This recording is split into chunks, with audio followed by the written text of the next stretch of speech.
Energy FM. Same, pero iba! Hi everybody! Kumusta naman ang lahat? Oras po natin, 1:31. Uy, 1:31 na. Parang kanina usapan lang natin kung paano kakain, kung paano itatawid yung gutom, di ba? Pero ngayon, busog ka na, nakahinga ka na. Ano ba ang dessert na gusto mo? O sabi nila, kapag daw unang-una kang kumuha ng dessert bago ka kumain ng food mo talaga na pang lunch or pang dinner, mas nakakataba daw yon, di ba? So, huwag mong hayaan yon. Dapat ang dessert talaga ay after mong kainin ang iyong meal. O, di ba? Trivia ulit. Anyways, live na po tayo mga pangga sa Facebook. Hanapin mo lang ang Energy FM 106.7 o kaya naman DJ Kara. That's DJ space K-A-R-A. Please like and share this live video para masaya tayong lahat. Happy Monday everybody! Grabe, Lunes na naman! Ay, nako! Lunes na naman, masaya ka ba? Or Lunes na naman kasi, ay nako, Lunes na naman. Anong tono ang gusto mo niyan, ha? Dapat Lunes na naman kasi masaya na naman tayo. Another day. First day of the week. Kailangan hindi ka bad trip. Taas ang kamay ng mga bad trip ngayon. Bad trip ka ba? Wow! Alam mo, yung pagka-bad trip mo, minsan kailangan din natin i-control yan. Kasi emotions, ang hirap i-control yan, di ba? Pero pag inisip mo, ano bang mapapala ako pag nagpakain ako sa pagka-bad trip ko ngayon, di ba? So, palipasin mo siya, inhale, exhale, hanggang sa maging okay ka. And then, move on! Uy, kala mo ganun kadali mag-move on, no? Di ba? Sana nga ganun talaga. Move on! Pag sinabing move on agad-agad. Kaso hindi talaga ganun. Ay nako. Pero inhale, exhale lang po talaga ang solusyon dyan. At huwag kang masyadong tumutok doon, ha? At dahil lunes na naman ngayon, syempre, reminder para sa ating lahat na alagaan po natin ang ating katawan. Ano ba ang dapat gawin? Syempre, dapat meron tayong mga food supplement na puro yung sangkap at walang halong any chemicals. Yan po ay walang iba kundi MX3 capsules. Ito po ay low in sodium, fat-free at cholesterol-free at nagtataglay din ng alpha, beta at gamma nutrients. Ayan, meron ding antioxidants at anti-inflammatory properties. Ito rin po ay dumaan sa state-of-the-art ISO certified na planta, diba? At masusing pinag-aralan ng mga highly trained pharmacists and microbiologists. Kaya naman, umani ito ng maraming awards mula sa iba't ibang parte ng mundo at may pagmamalaki natin na proudly Philippine-made. For more questions, visit their website mx3ph.com or tumawag po sa kanilang hotline 0918-8888-693. Ayan. At syempre, na-like mo na ba ang live natin? Na-share mo na ba? Kung hindi pa, gawin mo na ngayon. Kasi mamaya pwede ka mag-comment sa story natin. Diba? Welcome back. Di mo ba ako na-miss? Talagang 2 araw, no, na nawala ako sa paningin mo. So, dapat na-miss mo ako. Tama ba 2 araw? O, pumasok naman pala ako ng Friday night. Uy, nga pala, happy 7th anniversary kay Papa Jackson. Kahapon niya lang sinabi sa akin. Yan. Dito naman siya ngayon, sobrang aga niyang pumasok. Pero, busy siya. So, ayun, happy. Parang ako, tumapat din yung anniversary ko before ng Sunday na walang pasok. Oh, siya din, taray, tumapat ng Sunday. Siyempre nababago ang bawat taon, 'di ba? Yung dagdag bawas ng kwenta ng bilang ganon. Anyways, yung dami nagko-comment na I miss you too. Hello po sa inyong lahat. Kumain na kayo, ha? Miss ko din kayong lahat, taray. 7 years daw, yes. At ako, 5 years ako. 2 taon lang pala ang pagitan dito. 7 years and 5 years. Yung mga year na yan ang mga kumbaga sa relasyon, yan yung mga risky daw. Depende kung maniniwala ka. At depende kung pamabayaan mo. Wow! Pero diba yung kasabihan, ika-3rd, ika-5th, at ika-7th. Yan ang nanganganib. Delikado daw yan. Yung ika-3rd kasi, dyan lalabas yung mga problema ninyo. Kumbaga, matatapos yung honeymoon stage nyo na tinatawag. Tapos, yung ika-5th naman, yung marami ng struggles na parang, tatawid ba natin to? Susuko ba tayo? Parang doon na matitest. Yung ika-7th naman, umayan portion daw yan. Kaya, testing the waters din yan. Kung dahil lagi na kayo magkasama, wala nang sweetness, parang paulit-ulit na lang ang nagaganap. 'Di ba? Minsan nauubusan na rin ng pag-aawayan, kaya wala nang spike. Wala nang apoy sa relasyon, ganun. Kaya nasa sayo na yan kung continue pa ba natin to o katamara na. Ganon. Yan yung mga nangyayari. Tapos isa yung ika-10th year. Ayan, pag nalagpasan yung ika-10th year, ewan ko na lang, di ba? Pero hindi rin eh. Kasi ang dami rin ilang years together, pero wala, nasa sa tao talaga yon. Depende kung gaano ka tapang yung pagkakahawak mo sa lubid. Yung anong tawag dito, yung anong larong yon, yung hilahan ng lube, di ba? Kumbaga dapat nasa kayo eh. Nakalimutan ko yung tawag dun sa pangalan yun. Ha? Tag of war. Oo, parang dalawa kayong nagsastruggle doon na, sige, bawal ang matumba. Pag may natumba, tapos ang relasyon. Ganon. So, dapat mahigpit ang pagkakatali nyo. Ganon. Well, anyways, dami kong dada. Huwag na natin patagalin pa ang ating story for today. Dito lang yan sa Sincerely, Kara. Mga storyang tagos sa puso. May nangyari sa amin ng pinsan niya. Anong gagawin ko? Mga pusong handang lumaban. Ang totoo po, bakla ako. Mga damdaming di mapigilan. Hanggang ngayon, hindi pa din ako nakaka-move on kahit may asawa na ako.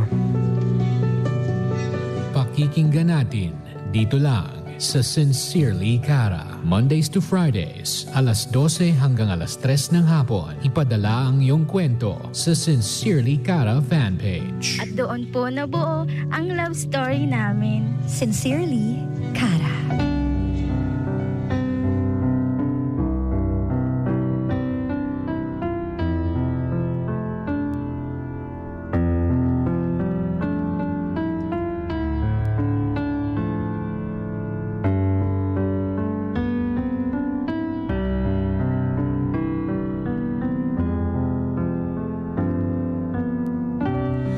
Naniniwala ka ba sa salitang malas or malas sa pag-ibig?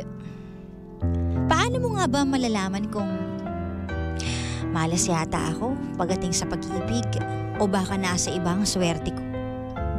O baka naman nagkataon lang talaga ang mga nangyayari sa buhay mo? Ito ang story ni Len. Dumating sa buhay niya ang pinakamalaking dagok. Dahil akala niya okay naman ang lahat dahil may boyfriend siya, nagmamahalan silang dalawa. So kahit busy siya sa buhay niya, okay lang. Nag-take siya ng board exam. At nung araw na nag-take siya ng board exam, sa halip na mapagaan ang nararamdaman niya, parang napabigat pa yata dahil sa boyfriend niya. Hinatid pa siya papuntang school. Pero yun na pala ang huling araw na ihahatid siya. Dahil nung araw na nag-exam siya, ay dun din nakipag-break yung partner niya. Kaya naman di tuloy alam niya kung anong gagawin habang nag-e-exam. Magko-concentrate ba ako sa exam? Or iisipin ko yung puso ko na ang sakit-sakit? Bakit ngayong araw pa ang malas ko naman? Pero ang tanong, siniwerte nga kaya siya or minalas na makapasa sa pangarap niya? Let's hear it straight from the heart of our sender for today. Dear DJ Kara, ako po si Len. Gusto ko lang pong magkwento sa naging karanasan ko na nagmistulang dagok sa buhay ko. Feeling ko ako ng pinakamalas na tao nung araw na yon. Hindi naman po ito kabigatan, pero gusto ko lang pong i-share ang naging tagumpay ko sa kabila ng matinding sakit nung nakaraang taon. DJ Kara, isa na po akong LPT or Licensed Professional Teacher ngayon. Before I took the board exam March 18, 2023, kailangan kong mamili kung magte-training po ba ako for my promotion or magte-take ako ng board exam. I choose to take the board exam Sayang po kasi DJ Kara, baka makapasa po ako. Pero syempre, ang trabaho naman po, anytime meron naman. Yun po kasi yung laging nasa isip ko. Masakit man, pero tinanggap ko. Alam ko po kasi na may mas malaking oportunidad kapag nakapasa po sa board exam. Pero hindi ko po akalain na ang pinakamasakit na nangyari sa akin nung araw na yun, DJ Kara, ay nakipaghiwalay sa akin ng boyfriend ko sa mismong araw ng exam. Dahil ang sabi niya sa akin, wala na akong oras sa kanya at puro trabaho at pag-aaral na lang daw po ang inaatupag ko. Take note, DJ Kara, hinatid niya po ako. At yun na pala ang huling pagkikita namin. Imbes na i-cheer niya po ako, mas pinabigat niya po yung nararamdaman ko. DJ Kara, para sa future naman po namin yung ginagawa ko eh. Hindi ko alam ano yung pumasok sa isipan niya na bakit kailangan niya pang sabayan yung sitwasyon ko. Eh alam niya naman pong marami po akong iniisip at marami po akong plano sa buhay ko. At para rin po sa aming dalawa. Sa totoo lang po, DJ Kara, hindi ko alam kung itutuloy ko pa po ba yung exam ko noon o hahabulin ko siya. Pero mas pinilig kong pumasok at mag-exam kahit mabigat ang pakiramdam ko. Di ko kayang humakbang pero pinilit ko. Nag-exam ako na walang laman ang sikmura ko na kahit ano, maski na tubig. Gutom akong sumabak sa gera. Habang nag-e-exam, di ko na alam ang gagawin ko. Gulong-gulo ang utak ko ng mga araw na yon. Habang nag-e-exam, nangingilit ang mga luha ko sa sobrang sakit ng nararamdaman ko. Antok, pagod at sakit. Di ko na nga alam kung tama pa ba mga sinasagot ko. Pero sa isip ko, DJ Kara, si Lord na po ang bahala sa akin. After exam, doon na natuloy yung umago sa mga luha ko. Sobrang bigat, DJ Kara. Tipong sana merong tao na nasa tabi mo habang ginagawa mo yung mga gusto mong gawin sa buhay. Pero nagulat po ako na dalawa ang nawala sa akin. Promotion ko, pati na rin po yung boyfriend ko. Paglabas ko ng university, di ko alam kung ano yung sasakyan ko. Kasi nga hinatid lang ako ng boyfriend ko. Tinatawagan ko siya pero hindi na po siya sumasagot. Kaya naglakad na lang po ako. Sumakay po ako ng jeep pero di ko alam kung saan po ako patungo. At hindi ko alam kung saan ako pupunta. Nung araw na yun, DJ Kara, feeling ko ako na yung pinakamalas sa mundo. Pero after 2 months, nagulat po ako at humagulgol sa tuwa nung makita ko yung pangalan ko sa listahan ng mga nakapasa sa board exam. Nabawi lahat ng sakit at pagod sa mga nakaraang buwan. Kaya labis po akong nagpapasalamat na hindi po ako pinabayaan ni Lord DJ Kara. At pinatunayan niya po sa akin that God is in control of everything. Ngayon ko lang po napagtanto na kahit nangyari man po lahat ng yon, ngayon ay masaya na po ako. Dahil nakapasa na ako at isa na akong ganap na lisensyadong guro. Happy ending naman pala. Very good for you. Nako, Len. Biruin mo, ang dami na pinagdaanan mo habang nag-e-exam ka, umiiyak ka. Hirap nun diba? Pero naitawid mo siya. Shout out sa lahat ng mga broken-hearted na nagdaan sa ganito at nararanasan pa to. Yung tipong nasa trabaho ka pero iba yung iniisip mo, lutang ka o kaya naman nasa school ka pero sakit-sakit ng puso mo, 'di ba? Parang ano ba, makakatawid pa ba ako o hindi? Yun yung mga tanong natin, 'di ba? Pero at least etong kwento ni Len na nagbibigay ng pag-asa sa ating lahat na magkakaroon ka pa rin ng pag-asang lumigaya at malagpasan yon. Comment down below sa ating Facebook Live kung ano nga ba ang masasabi nyo sa story ni Len na talagang itinawid ang kanyang exam. Uy, hindi biro yun board exam yun, guys. Hindi siya basta exam lang, board exam. At kapag hindi ka pumasa doon, pwede mong pagsisihan yun habang buhay na dapat pala hindi ako nag-jowa ng ganito. Dapat pala, di ba? Ang dami mong aawayang tao or even yourself, sisisihin mo din kapag ganyan, di ba? So at least, congratulations, Len. Sabi dito, ang masasabi ko lang po kay Len, ibig sabihin, hindi ka talaga mahal ng boyfriend mo. Aray ko naman, sakit naman Kasi hindi niya maintindihan ng sitwasyon, makasarili. 'Di ba? Hayaan mo na lang siya. Ngayon nalaman mo na hindi totoong pagmamahal. At binabati ka rin kita kasi isa ka ng magaling na teacher. Move on, Len. Sabi ni Rhea. Yan. Sabi pa dito, isa lang yan, Len. Hindi ka na niya mahal. Pero mabait ang Diyos kasi nakapasa ka pa rin sa board exam. Kaya naman, congrats sa'yo. Sabi ni Rosalie.